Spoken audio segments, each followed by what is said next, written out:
Robot ही सर्वात अत्याधुनिक प्रकारची शस्त्रक्रिया आहे की मेडिकल कॉलेजमध्ये आता आपण रोबोटिक शस्त्रक्रिया सुरू केलेली आहे.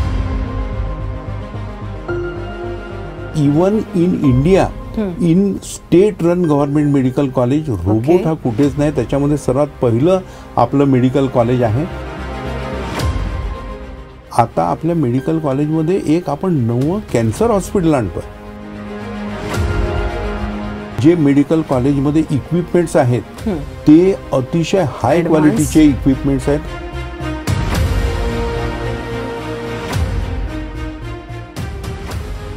नमस्कार. RMW प्रेझेंट्स क्युअर फॉर शुअरच्या आजच्या कार्यक्रमामध्ये आपणा सर्वांचं मी स्नेहल शिंदे अगदी मनापासून स्वागत करते. मंडळी, माणसाची सर्वात मोठी संपत्ती कुठली तर ते त्याचं आरोग्य. आपण बँक बॅलन्स, पैसा अडका, दागदागिने, संपत्ती ह्या सगळ्यांची अगदी व्यवस्थित काळजी घेतो. पण आरोग्याचं काय? बरं, इथनं 20 वर्ष आधीचा काळ वेगळा होता. तेव्हा काय व्हायचं की कुठलंही तक्रार असू द्या आरोग्याशी निगडीत तर आपण जाणकाराकडे जाऊन, तज्ज्ञांकडे जाऊन आपण माहिती घ्यायचो आणि त्यानुसार आपण त्या गोष्टी फॉलो करायचो. पण आता मात्र पूर्ण चित्र पालटलेलं आहे. व्हॉट्सअप, इन्स्टा, फेसबुक ह्या म्हणजे जागतिक स्तराच्या युनिव्हर्सिटीज झालेल्या आहे ज्यातनं आपल्याला माहिती मिळते. बरं, आता ती माहिती पुरेशी असते का की अर्धवट असते हा एक वेगळा वादाचा विषय असू शकतो. या 4 एप्रिलला जागतिक आरोग्य दिवस म्हणजे वर्ल्ड हेल्थ डे साजरा करण्यात आला आणि त्याच अनुषंगाने आजचा आपण हा विषय घेतो आहे की जागतिक स्तरावर आरोग्याचं इतकं महत्त्व आहे, आपल्या दैनंदिन आयुष्यात आपल्या आरोग्याचं इतकं महत्त्व आहे, पण मग त्या आरोग्याची काळजी आपण कितपत घेतोय. आणि याच विषयावर माहिती देण्यासाठी नागपूर मेडिकल कॉलेज आणि रुग्णालयाचे डीन आज आपल्यासोबत आहेत, डॉक्टर राज गजबिये. नमस्कार सर. नमस्कार. आपल्या आजच्या कार्यक्रमामध्ये आपलं खूप खूप स्वागत. धन्यवाद. सरांबद्दल काय सांगू? एशियातील अगदी प्रसिद्ध असं रुग्णालय आणि महाविद्यालय, महाराष्ट्राची उपराजधानी असलेलं नागपूर येथील सर्वात मोठं रुग्णालय आणि महाविद्यालय याचे ते करते धरते आहेत, म्हणजे डीन आहेत. बऱ्याच पुरस्कारांनी ते पुरस्कृत आहे, पण एकाचा मला विशेष उल्लेख करावासा वाटतो ते म्हणजे IMA मधनं त्यांना जीवन गौरव पुरस्कार त्यांना मिळालेला आहे. सर, खरं तर तुम्ही तुमचं महाविद्यालयीन शिक्षण याच महाविद्यालयामध्ये पूर्ण केलं आणि त्यानंतर तुम्ही तुमच्या करिअरची पूर्ण सुरुवात तिथे केली आणि आज त्याच महाविद्यालयाचे डीन आहात. कसं वाटतं तुम्हाला? कशी राहिली तुमची ही पूर्ण जर्नी? ही जी जर्नी आहे माझी ही खूपच अत्यंत म्हणजे अशी सॅटिस्फाईंग जर्नी वाटते आहे मला. आणि मी 1981 साली GMC जे अतिशय महत्त्वाचं आणखीन खूपच असं प्रेस्टिजियस जे कॉलेज आहे, पूर्ण एशियामध्ये ज्याचं इतकं नाव आहे, सर्वात मोठं मेडिकल कॉलेज म्हणून जाणलं जात होतं. तर त्या महाविद्यालयात फार म्हणजे खूप कमी लोकांना चान्स भेटत होता ॲडमिशन. आताही तशीच सिच्युएशन आहे. तर 81 साली मी प्रवेश घेतला. तिथनं मी माझं अंडरग्रॅज्युएशन केलं. मी सर्जरी या विषयामध्ये या स्पेशालिटीमध्ये पोस्ट ग्रॅज्युएशन केलं, MS सर्जरी केलं. आणि त्याच्यानंतर मी त्याच महाविद्यालयात अनेक वर्ष असिस्टंट प्रोफेसर म्हणून पण होतो, लेक्चरर म्हणून पण होतो. मग काही काळासाठी माझं प्रमोशन झालं आणि मग मी काही काळ IGMC मध्ये म्हणजे नागपुरातच IGMC मध्ये काही काळ असोसिएट प्रोफेसर म्हणून होतो. तिथेच माझं प्रोफेसर पण प्रमोशन झालं आणि त्याच्यानंतर मग डीन म्हणून परत आता मी इकडे गेल्या 3 वर्षांपासनं गव्हर्नमेंट मेडिकल कॉलेजमध्ये रुजू झालेलो आहे. क्या बात आहे. सर, आपण सुरुवातीला जसं म्हटलं की लाईफस्टाईल ही पूर्णपणे बदलली आहे आणि या धावपळीचं आणि तणावपूर्ण जीवनशैलीमध्ये सगळेजण आलेले आहेत. अशा याच्यामध्ये जसं आपण बघायची म्हटलं की सगळीच अर्धवट माहिती मिळते आणि ते लोक अगदी सर्रास फॉलो करतायत. नेमकं काय दुर्लक्ष होतंय की स्वतःच्या आरोग्याकडे किंवा जो निष्काळजीपणा आपण म्हणतो, नेमकं काय चुकतंय लोकांचं? काय सांगाल तुमच्या अनुभवांती? सध्याचं तर जीवन म्हणजे इतकं धावपळीचं जीवन झालेलं आहे सर्वांचं आणि स्ट्रेस हा खूपच महत्त्वाचा फॅक्टर आहे. आजकाल न्यूक्लिअर फॅमिलीज आहेत, म्हणजे जॉईंट फॅमिलीज राहिलेल्या नाहीत आणि आई वडील दोघेही ऑफिसमध्ये जाणारे आहेत. मुलं हे शाळेत जातात आणि मुलांकडे असं लक्ष आजकाल खूप जसं द्यायला पाहिजे तसं दिलं जात नाही आहे.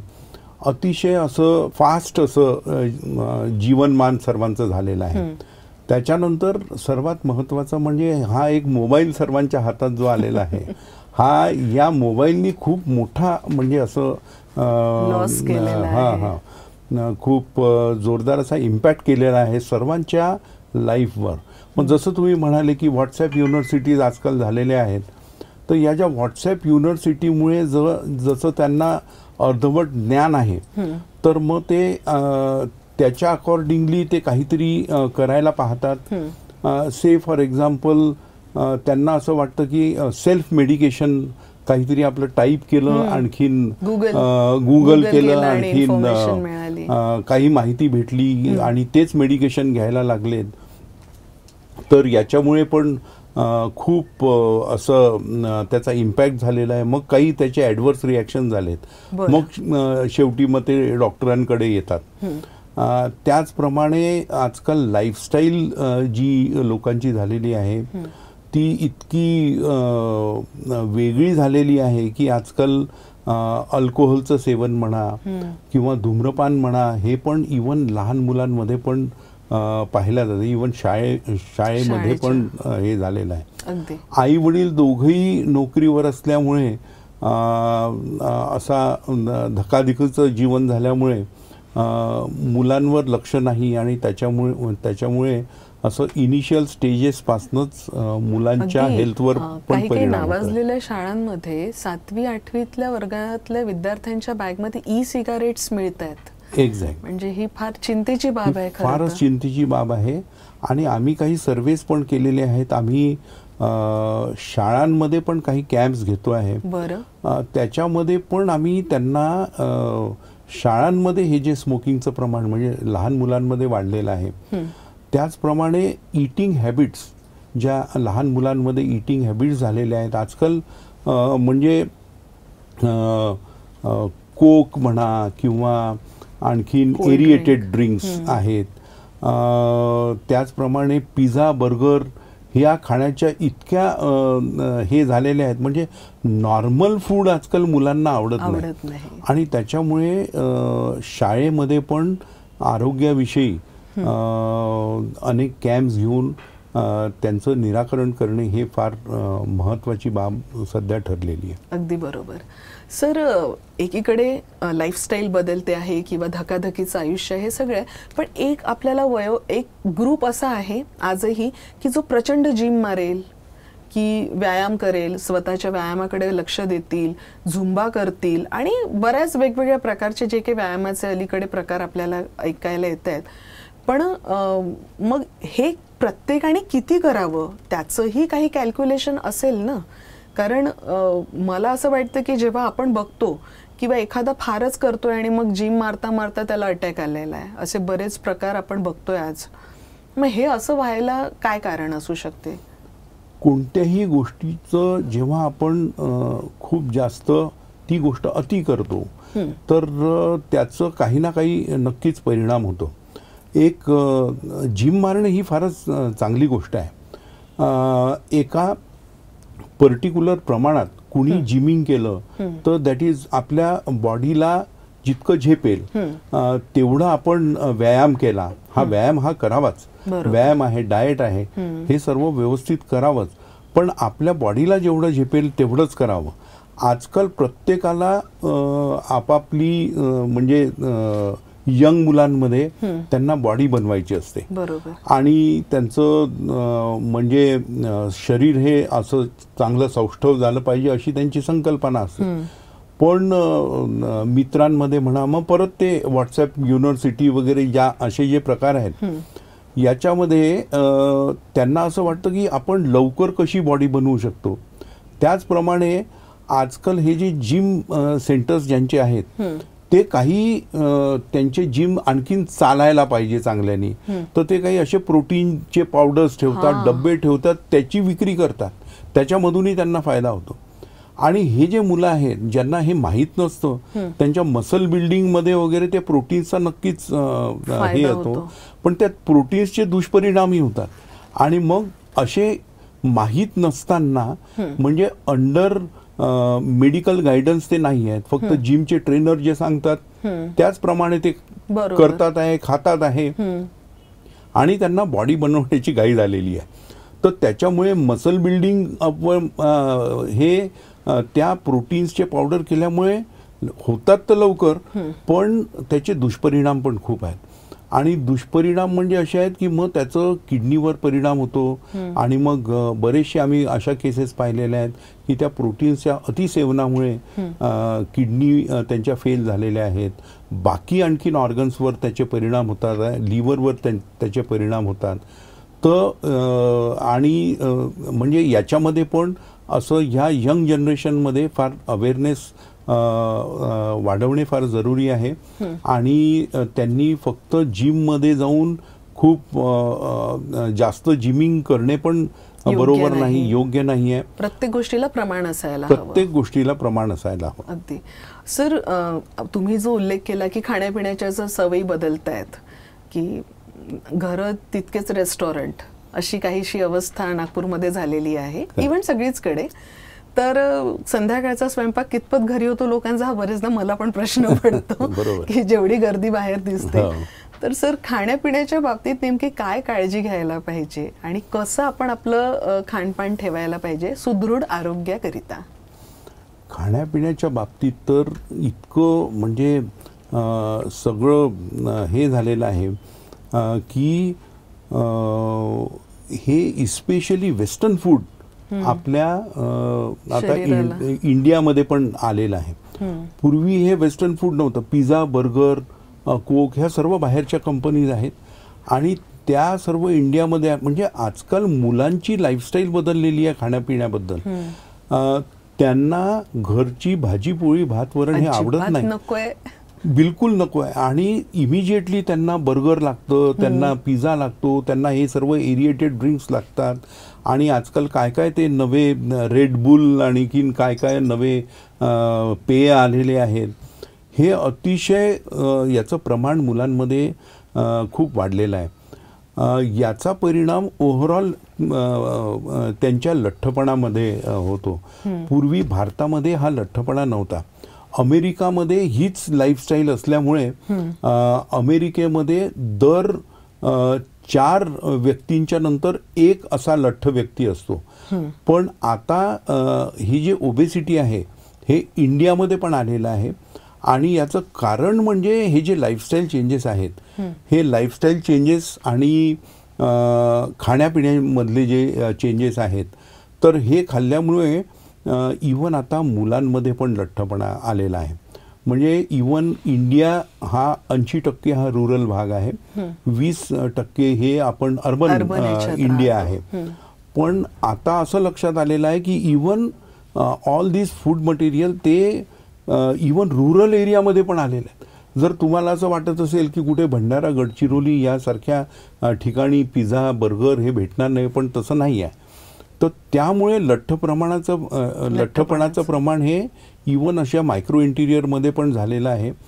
आणि हा लठ्ठपणाचा आजार इन्क्रीज झाल्यामुळे त्याच्याशी असोसिएटेड हार्टचे प्रॉब्लेम्स, किडनीचे प्रॉब्लेम्स, लिव्हरचे प्रॉब्लेम्स असे सगळे वाढलेले आहेत. त्याच्यामुळे एक चांगलं लाईफस्टाईल, चांगलं जिमिंग आणि चांगलं खाणं पिणं, समतोल आहार याचं फार महत्त्व आहे. आणि हे सर्व जे व्हिटॅमिन्स आहेत, मिनरल्स आहेत, याचे घटक आपल्या रुटीन जे आपण जेवण करतो, भात वरण भाजी पोळी, याच्यामधनंच आपल्याला मिळतात. पण आजकाल हे लाईफस्टाईल चेंज झाल्यामुळे याचं लठ्ठपणाचं प्रमाण आणि या लाईफस्टाईल डिसीजेसचं प्रमाण इवन छोट्या मुलांमध्ये सुद्धा वाढलेलं आहे. खरं आहे.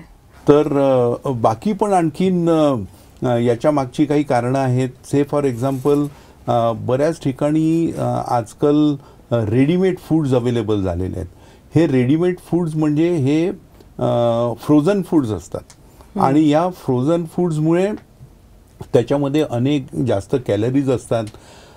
त्यांची जर आपण एक्सपायरी डेट पाहिली तर ते कधीही ते एक्सपायरी डेट पाहूनच आपण त्यांना घ्यायला पाहिजे. पण बऱ्याच काळची त्यांची एक्सपायरी डेट असते. अशा या फ्रोझन फूड्समुळे पण आपली पचनक्रियावर पण त्याचा परिणाम होऊ शकतो. आणि त्याचप्रमाणे आपण जे घरी आपली आई बनवते ती म्हणजे घरची भाजी पोळी जे रोजच्या रोज आपण बनवतो ते अतिशय फ्रेश असतं. आणि त्याच्यामुळे पण अनफॉर्च्युनेटली अशा या फ्रोझन फूड्सचा खूप हे वाढलेला यूज वाढलेला आहे. आणि ही जी आपली यंग जनरेशन आहे ही सर्व या फ्रोझन फूड्स आहेत म्हणा किंवा पिझ्झा बर्गर आहे, एरिएटेड ड्रिंक्स आहेत, यांच्या खूप सेवनामुळे पण त्याचा परिणाम त्यांच्या हेल्थवर होत असतो. ही एक फार महत्त्वाची व काळजीची बाब पण आहे. अगदी बरोबर. सर, आज एशियातील प्रमुख रुग्णालय आणि महाविद्यालयामध्ये ज्याचं नाव घेतलं जातं ते म्हणजे आपलं नागपूरचं मेडिकल कॉलेज. मग ह्या एवढ्या मोठ्या संस्थेमध्ये काम करत असताना आणि इतक्या मोठ्या हुद्द्यावर तर त्यावेळेला बरेचदा आम्ही न्यूजपेपरमध्ये बातम्या ऐकत असतो की कुठलं तरी उपकरण कमी म्हणजे खराब झालं, त्यामुळे असं झालं तसं झालं, अफवा असू शकतात किंवा ज्या काही बातम्या येतात त्याच्यावरनं बरेचदा संदेह निर्माण होतो. त्याबद्दल तुम्ही काय सांगाल? गव्हर्नमेंट मेडिकल कॉलेज हे असं तुम्ही समजू शकता हे एशियातलं सर्वात मोठं मेडिकल कॉलेज आहे. 250 एकर कॅम्पसमध्ये हे कॉलेज आहे. खूप दायरा याचा मोठा आहे. त्याचप्रमाणे इथे काम करणारे म्हणजे अधिकारी, कर्मचारी, विद्यार्थी आणि त्याच्यामध्ये नर्सिंग कॉलेज आहे.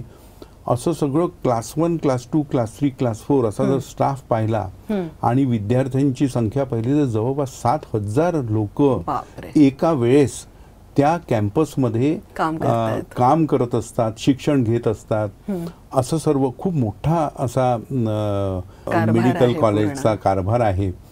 आता आमची जी रुग्णसंख्या आहे ती आमची OPD एक रोजची जवळपास 4,500 ते 5,000 रुग्णांची आहे. जवळपास आपण 10 लाख रुग्ण OPD मध्ये पाहतो. आमच्या त्याच्यामधल्या वार्षिक 10 लाख रुग्ण आम्ही OPD मध्ये पाहतो. एक जवळपास त्याच्यामधले 3 लाख रुग्ण हे वार्षिक इंडोर होतात, तिथे ॲडमिट होतात, ट्रीटमेंट घेतात.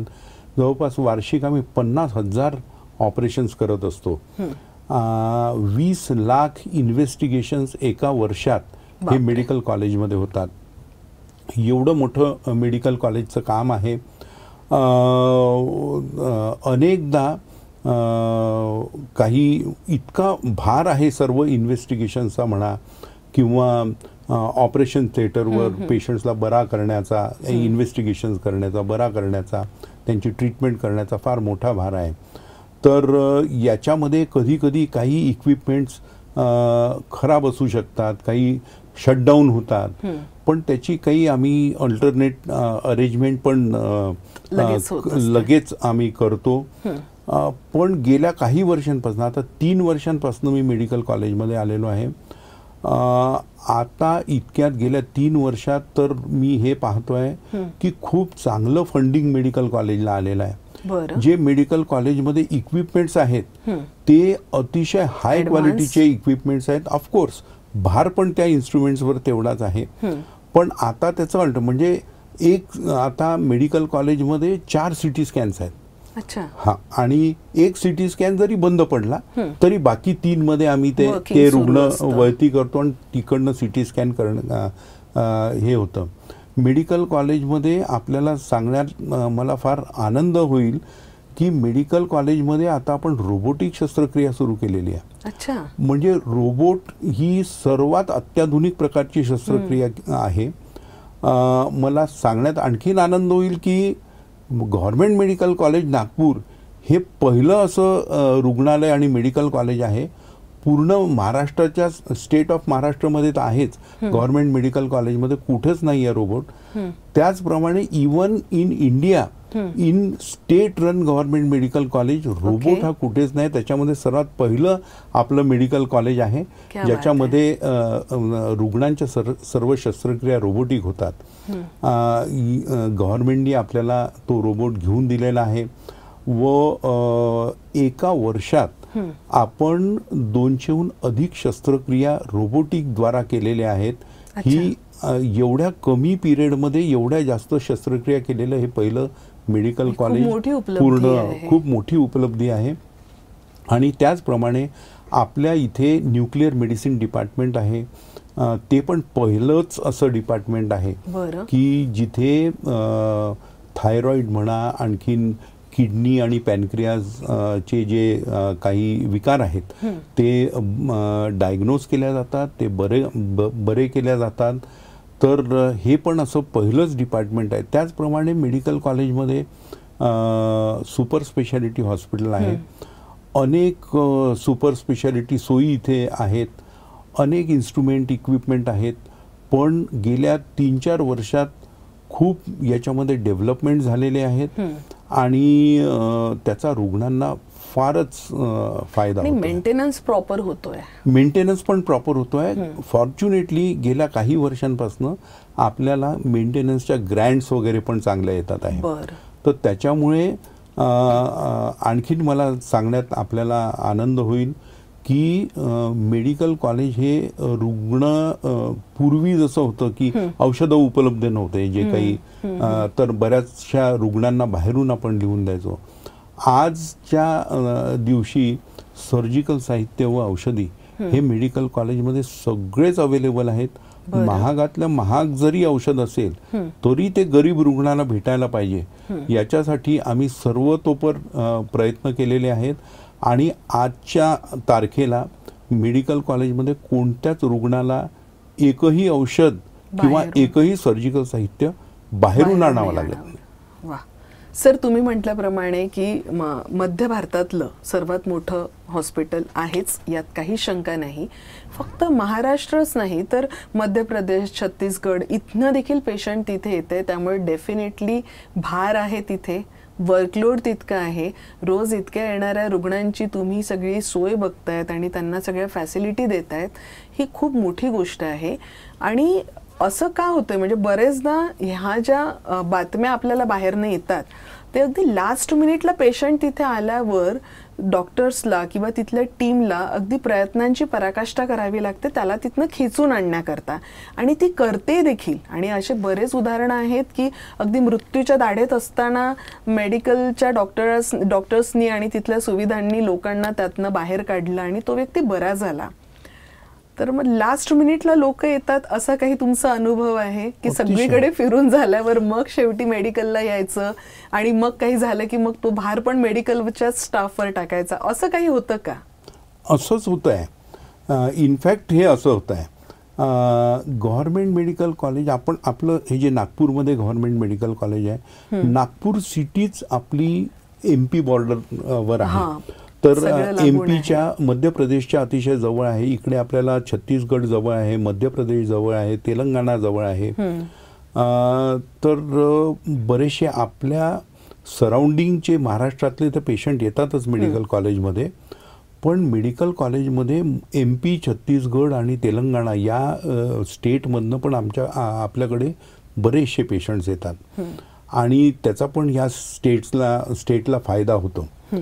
आता बरेचसे पेशंट्स आजकाल काय झालेलं आहे की इवन तो रुग्ण गरीब जरी असला तरी तो प्रायव्हेटमध्ये जातो आणि ही एक त्यांची अशी संकल्पना आहे की प्रायव्हेटमध्ये गेल्यानंतर पेशंट बरा होतो. हा एक रुग्ण त्याच्याजवळ पैसे नसतात किंवा तो मध्यमवर्गीय जरी राहिला पण त्याचा डिसीज इतका सिव्हिअर असतो आणि तो प्रायव्हेटमध्ये जातो, प्रायव्हेटमधल्या ICUमध्ये ॲडमिट होतो. तिथे जर त्याच्या ट्रीटमेंटला आणि बराच काय लागणार असेल, ICUची ट्रीटमेंट प्रायव्हेटमध्ये वगैरे खूप कॉस्टली असते. मग हा पेशंट त्या प्रायव्हेटमध्ये ट्रीटमेंट घेण्यासाठी पूर्ण आपलं घरदार विकतो, आपल्या काही सोन्याचे दागिने विकतो, भांडे विकतो पण तो ट्रीटमेंट तिकडे घेतो. होतं काय की अनफॉर्च्युनेटली जेव्हा त्याचे सर्व पैसे संपून जातात तेव्हा मग त्याला भरायला काही नसतं त्या प्रायव्हेट हॉस्पिटलमध्ये. मग अशा वेळेस हा रुग्ण ते त्याच्याजवळचे पैसे संपले की हा प्रायव्हेट हॉस्पिटलमध्ये मेडिकल कॉलेजमध्ये रेफर करण्यात येतो. म्हणजे I can even go up to the extent of saying की medical colleges are now being referred as graveyards. म्हणजे त्याला त्या मेडिकल कॉलेजमध्ये मरायला सोडून देतात. मग असा हा सिरियस रुग्ण जेव्हा आमच्याकडे येतो तर तो ऑलरेडी सिरियस असतो. पण हाच रुग्ण जर पहिलेच जर मेडिकल कॉलेजमध्ये आला असता तर तो केव्हाच बरा झाला असता. त्याला पैसे पण लागले नसते कारण गव्हर्नमेंटमध्ये सर्व फ्री ऑफ कॉस्ट ट्रीटमेंट ही आहे. पण अनफॉर्च्युनेटली असं होत आहे आणि त्याच्यामुळे मग हा तिथे तो टर्मिनल स्टेजेसमध्ये जेव्हा मेडिकल कॉलेजमध्ये ते पाठवतात तो रुग्ण दगावतो. तर अशा वेळेस जर आपण हे स्टॅटिस्टिक्स काढलं तर असे जे रुग्ण आहेत हे 60 ते 70% आहेत आमच्याकडे. म्हणजे आमच्या आयसीयूचा जर डेथ रेट पकडला तुम्ही, हा जर डेथ रेट तुम्हाला जर जास्त दिसतो आहे तर हा डेथ रेट या पर्टिक्युलर कारणामुळे आहे. कारण 70% पेशंट्स हे आमच्याकडे आमच्या आयसीयू मध्ये असे भरती असतात की जे बाहेरून रेफर आलेले असतात आणि जे टर्मिनल स्टेजेसमध्ये असतात, शेवटच्या क्षणी आलेले असतात. आणि पण अदरवाईज जे मेडिकलमधून जे ट्रीटमेंट घेत असतात ते जे 30% पेशंट आहेत ते नेहमी बरे होऊन जातात. तर असा तो रेशो आहे. तर त्याच्यामुळे ही पण अशी एक मिसकन्सेप्शन आहे लोकांचं की मेडिकल कॉलेजमध्ये हे रुग्णांची ट्रीटमेंट होत नाही. पण जे मेडिकल कॉलेजमध्ये या अनुषंगाने मी आपल्याला सांगू इच्छितो की मेडिकल कॉलेजमध्ये जी फॅकल्टी आहे ती इतकी एक्सपिरियन्स फॅकल्टी आहे कारण त्यांना इतक्या पेशंट्सचा व्हेरिड पेशंटचा अनुभव त्यांना असतो, त्यांना ट्रीट करण्याचा अनुभव असतो, त्यांना ऑपरेट करण्याचा अनुभव असतो. तर मेडिकल कॉलेजमधले हे जे युजली डॉक्टर्स असतात हे खूप अनुभवी असतात आणि त्याच्यामुळे पेशंट्स पण लवकर बरे होतात. बरोबर. सर, यासोबतच बरेचदा असे पण आरोप केले जातात की स्वच्छतेला घेऊन हा एक मुद्दा तर नेहमी हिटलिस्टवर असतो की मेडिकलमध्ये कधीही व्यवस्थित स्वच्छता बाळगल्या जात नाही, त्यामुळे पेशंटला गैरसोय होते. आणि दुसरं म्हणजे पॅरास्टाफ, की स्टाफची कमतरता असल्यामुळे बऱ्याच अडचणींना रुग्णांना सामोरे जावं लागतं. तर याबद्दल सत्य परिस्थिती काय आहे ही आम्हाला तुमच्याकडून जाणून घ्यायची आहे. काही अंशी ही सत्य परिस्थिती काही काळापूर्वी होती. पण आता गेल्या 3 ते 4 वर्षांपासून मेडिकल कॉलेजचा हा चेहरा मोहरा बदललेला आहे. का बरं याची तुम्हाला कारणं सांगतो मी.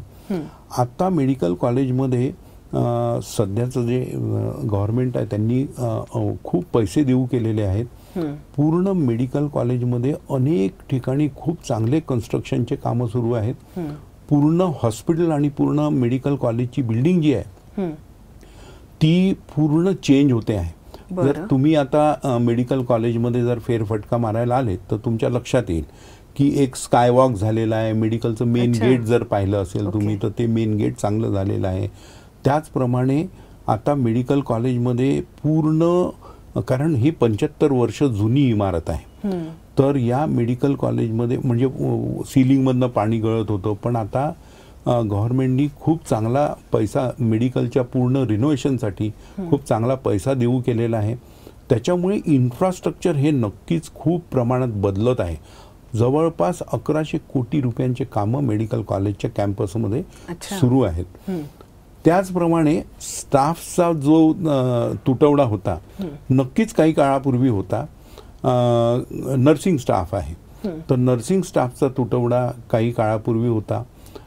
पण आता शासनाने त्यांची पण रिक्रुटमेंट केलेली आहे आणि आता मला सांगायला तुम्हाला आनंद वाटेल की पूर्ण नर्सिंगच्या पोस्ट ज्या आहेत त्या सर्व भरलेल्या आहेत. त्याचप्रमाणे क्लास 3 क्लास 4चा पण तुटवडा होता. जी अस्वच्छतेची आपण गोष्ट करतो आहे. काही काळापूर्वी थोडासा याच्यामध्ये तथ्य आहे की असा प्रॉब्लेम मेडिकल कॉलेजमध्ये होता, पण आता रिसेंटली आम्ही 700 पोस्ट म्हणजे GMCच्या 500 पोस्ट आहेत, IGMC डेंटल कॉलेज आणि आयुर्वेदिक कॉलेज ह्या टोटल 700 पोस्ट ज्या क्लास 3 क्लास 4 च्या होत्या त्या पण आता भरण्यात आलेल्या आहेत. त्याच्यामुळे आता स्वच्छतेच्या पण म्हणजे जे पेशंटच्या रिलेटिव्हला स्ट्रेचर ढकलायला लागायचं तर या सर्व पोस्ट आता भरल्यामुळे तो पण आता प्रॉब्लेम सॉल्व्ह झालेला आहे. त्याचप्रमाणे आम्हाला गव्हर्नमेंटनी शासनाने आउटसोर्सिंग करायचं एक हे दिलेलं आहे. तर त्यामुळे अनेक एजन्सीच्या थ्रू आम्ही स्वच्छतेसाठी अनेक लोक म्हणजे एक 400-500 स्वीपर्स आहेत किंवा अटेंडंट्स आहेत, हे आम्ही आउटसोर्सिंगच्या द्वारे भरलेले आहेत. त्याच्यामुळे आता जो आणखीन सोयीचं झालेला आहे.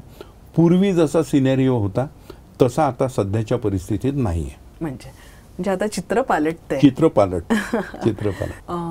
सर, हे सगळे सुधार होत आहेत, सगळ्या गोष्टी होत आहेत. खरं तर आमच्या कार्यक्रमाचा उद्देशच हा आहे की हे सगळे बदल लोकांपर्यंत पोहोचवायचे. पण एका गोष्टीची खंत आहे. अगदी 1 महिन्यापूर्वी माझ्याच ऑफिसमध्ये माझ्या हाताखाली काम करणारी जी मुलगी आहे तिच्या आईला ब्रेस्ट कॅन्सर डिटेक्ट झाला. चंद्रपूरचे प्रॉपर आहेत ते, आणि त्याच्यानंतरही अतिशय जुजबी परिवारातनं आहे ती, बेसिक बॅकग्राऊंड असलेलं आहे. पण जेव्हा तिने जेव्हा मला सुट्टी मागितली आणि मला जेव्हा सांगितलं आणि मी तिला म्हटलं की you should go with the medical hospital की सगळ्या फॅसिलिटीज आहे आणि खर्च कमी येणार नाही, पण तरीही त्यांनी पूर्ण शस्त्रक्रिया आणि सगळा उपचार प्रायव्हेटमधून घेतला.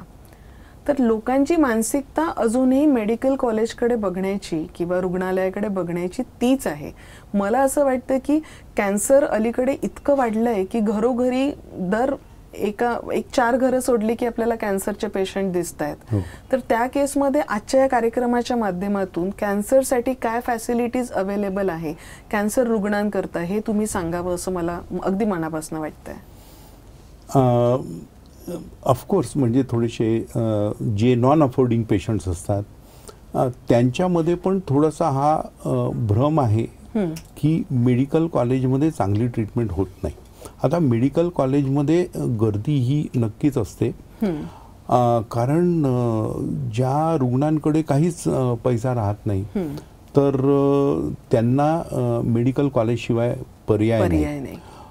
पण ज्या पेशंट्सकडे थोडा बहुत पैसा राहतो त्यांना असं वाटतं की आपण प्रायव्हेटमध्ये ट्रीटमेंट करून घ्यावी. मग असे रुग्ण, मी आता जसं तुम्हाला सांगितलं की असे रुग्ण प्रायव्हेटमध्ये जातात आणि मग मधातूनच ती ट्रीटमेंट सोडून मग मेडिकल कॉलेजकडे येतात. तर नक्कीच कॅन्सरचा इन्सिडन्स खूप वाढलेला आहे. ही कॅन्सरची ट्रीटमेंट मेडिकल कॉलेजमध्ये पूर्वीपासूनही होत होती, आताही सर्व सोयी आहेत. पण तुम्हाला परत सांगण्यात मला आनंद वाटेल की आता आपल्या मेडिकल कॉलेजमध्ये एक आपण नवं कॅन्सर हॉस्पिटल आणतोय.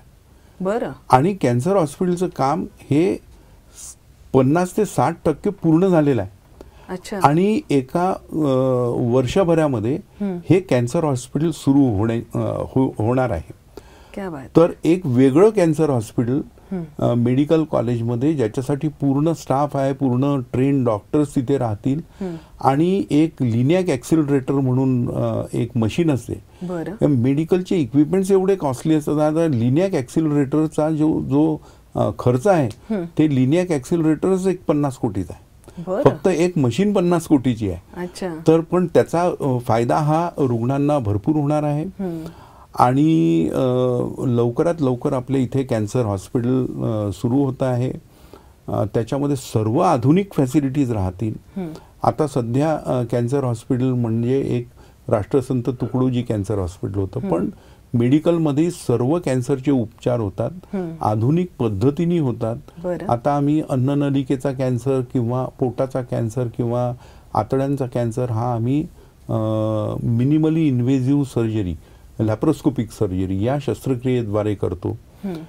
त्यांच्या रेडिएशनच्या फॅसिलिटीज पण आहेत. पण आणखीन आधुनिक फॅसिलिटीजसाठी आपण एक वेगळं 250 बेडेड कॅन्सर हॉस्पिटल, बरं, डेडिकेटेड कॅन्सर हॉस्पिटल आपल्या टीबी वॉर्डच्या कॅम्पसमध्ये येत आहे. अच्छा, 60% त्याचं काम पूर्ण झालेलं आहे. आणखीन 40% जे काम आहे ते एका वर्षात पूर्ण होणार आहे आणि ते रुग्णसेवेत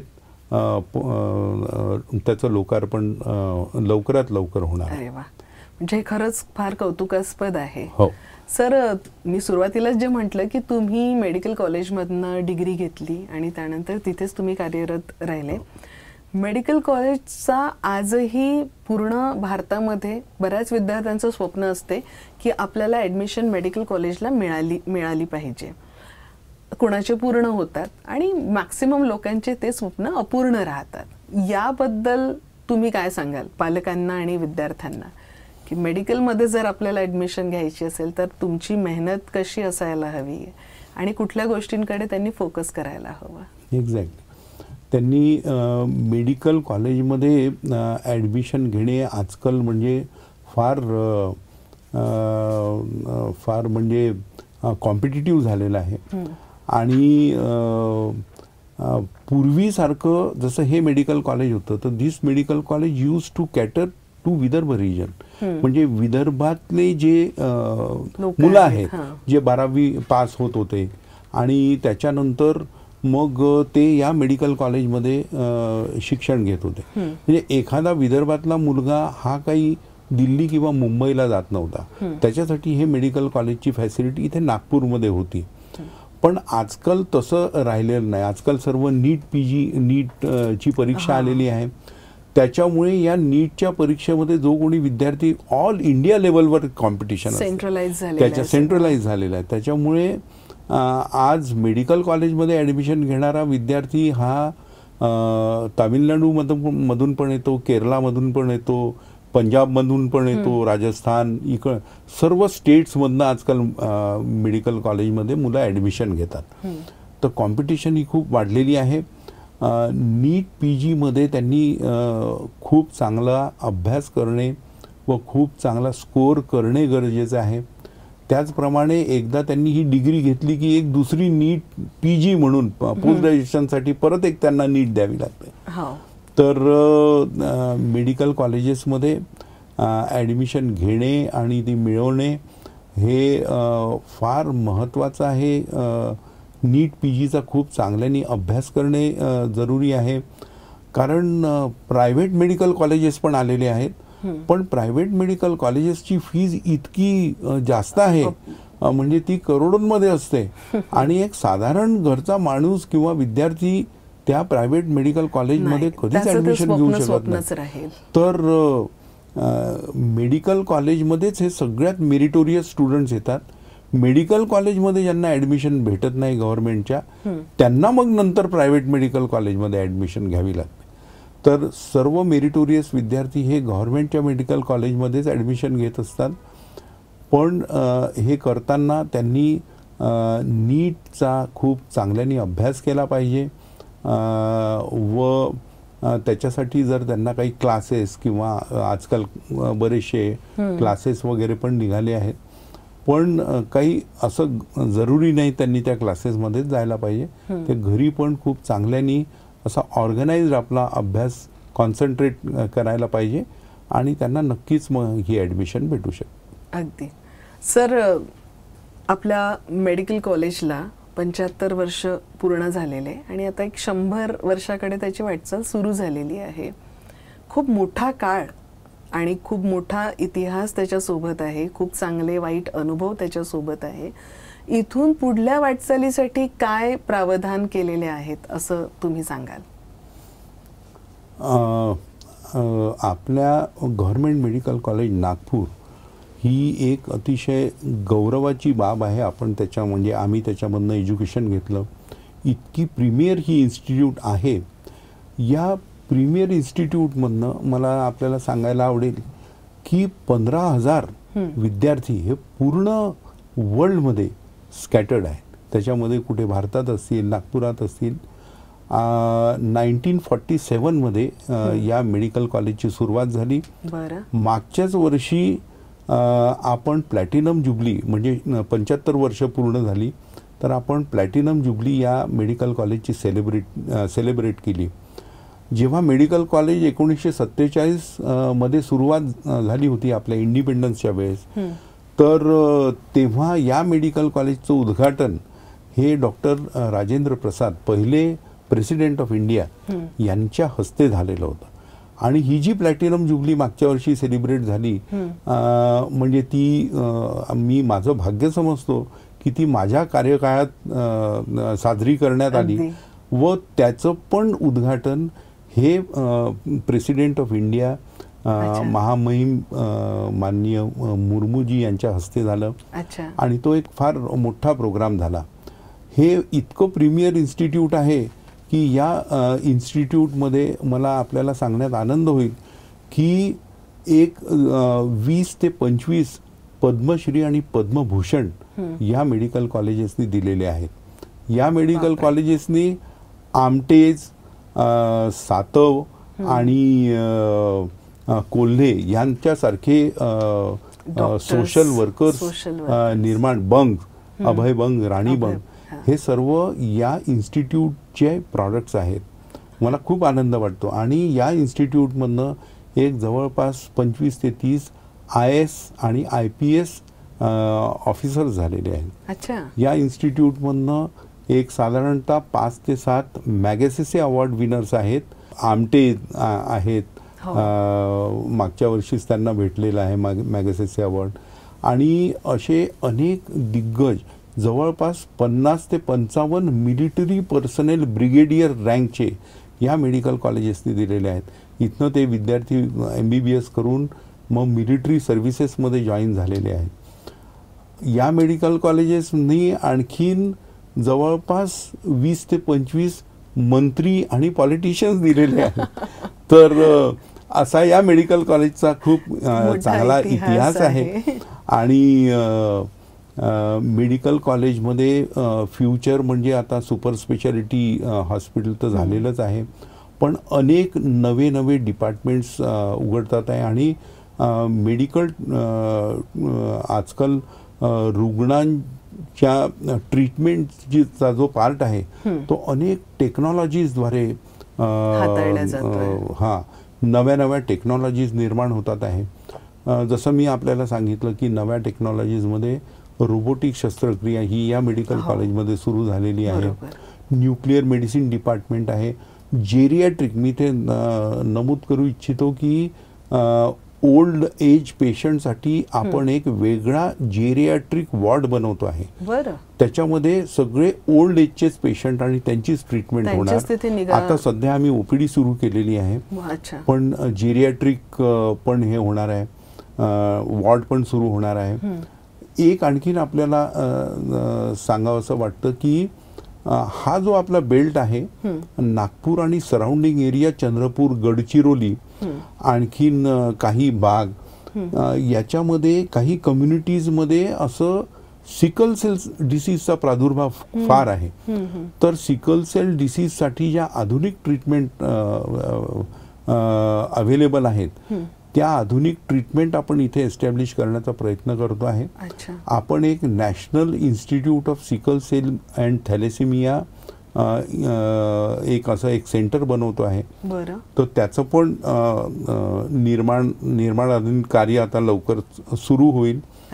आणि त्याचा आपल्या इथल्या सिकल सेलच्या रुग्णांना खूप फायदा भेटेल. तो सिकल सेल हा एक डिसीज आपल्या विदर्भ रिजनमध्ये जास्त पर्टिनिंग आहे, काही कम्युनिटीजमध्ये. पण हे एक जेनेटिक डिसऑर्डर असल्यामुळे आणि ते या रिजनमध्ये सर्वात जास्त त्याचा प्रादुर्भाव असल्यामुळे त्यांच्यासाठी स्पेशलाइज ट्रीटमेंट ही अशी इथे अवेलेबल करण्याचा आपण प्रयत्न करतो आहे. त्याचप्रमाणे अनेक विभागांचा निर्माण आपण करतो आहे. अनेक सुपर स्पेशालिटी कोर्सेस आपण इथे फ्युचरमध्ये निर्माण करतो आहे. असे खूप ॲडव्हान्स टेक्नॉलॉजी फ्युचरमध्ये सगळ्या अवेलेबल मेडिकल कॉलेजमध्ये होतील अशी नक्कीच मी आपल्याला या अनुषंगाने ग्वाही सुरू आहे. तशा पद्धतीने सगळी तरतूद सुरू आहे. तशा पद्धतीने सगळीच तरतूद. सर खूप छान. म्हणजे समज गैरसमज ह्या दोन्ही याचं तुम्ही अगदी व्यवस्थित निरसन केलंय. शेवटी वर्ल्ड हेल्थ डे जो आपण साजरा केला त्या अनुषंगाने काय सांगाल तुम्ही प्रेक्षकांना? वर्ल्ड हेल्थ डे या अनुषंगाने सर्वांनी आपल्या तब्येतीची काळजी घेतली पाहिजे. The world is moving very fast आणि सर्वात महत्त्वाचं म्हणजे हे स्ट्रेसफुल सर्वांचं लाईफ झालेलं आहे. स्ट्रेस असा या सर्व धावपळीच्या जीवनामध्ये हा स्ट्रेस इतका जास्त सर्वांमध्ये झालेला आहे, म्हणजे पेरेंट्समध्ये तर झालेलाच आहे पण मुलांमध्येही झालेला आहे. तर या स्ट्रेसमुळे उद्भवणारे बरेचसे हेल्थ प्रॉब्लेम्स हे अतिशय डोकं बाहेर काढू पाहत आहे. पण याच्यावर आपल्याला मात करायची आहे. एक to have a healthy mind you must have healthy food, healthy diet and some exercises. आपल्या या इतक्या बिझी जीवनामधून थोडा वेळ काढून थोडा वेळ काही ना काही प्रमाणात आपण व्यायाम करायला पाहिजे. खूप चांगलं असं आपलं डाएट ठेवायला पाहिजे, हेल्दी डाएट ठेवायला पाहिजे, व्यसनाधीन व्हायला नको. बराचसा आपण पाहतो आहे की खूप सारे व्यसन पण न्यूअर जनरेशनमध्ये ते जडतात आहे. या सर्वांवर आपण कंट्रोल जर केला तर नक्कीच आपली लाईफ ही हेल्दी होईल व एका हेल्दी सोसायटीचा आपण निर्माण करू शकतो. अगदी बरोबर सर. आजच्या या कार्यक्रमाच्या अनुषंगाने तुम्ही आले आणि इतकी छान मनमोकळी चर्चा केली त्याकरता आमच्या संपूर्ण टीमतर्फे मी आपले खूप खूप आभार मानते. धन्यवाद.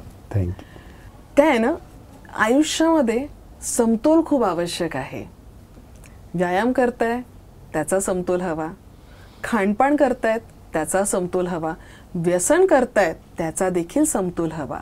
थोडक्यात काय तर आरोग्याची सुदृढ आरोग्याची किल्ली जर कुठली असेल तर जगण्यातला समतोल. तर ह्या सगळ्याच गोष्टींचा शेवटी आपल्याला समतोल साधायचा आहे आणि त्या समतोलातूनच आपल्याला सुदृढ आरोग्य मिळणार आहे. अशाच आरोग्याच्या विषयांवर चर्चा करण्याकरता पुढील भागात आम्ही येऊच. तोपर्यंत आमच्या चॅनलला लाईक, सबस्क्राईब आणि शेअर करायला विसरू नका. आता मात्र आपणा सर्वांची रजा घेते. नमस्कार.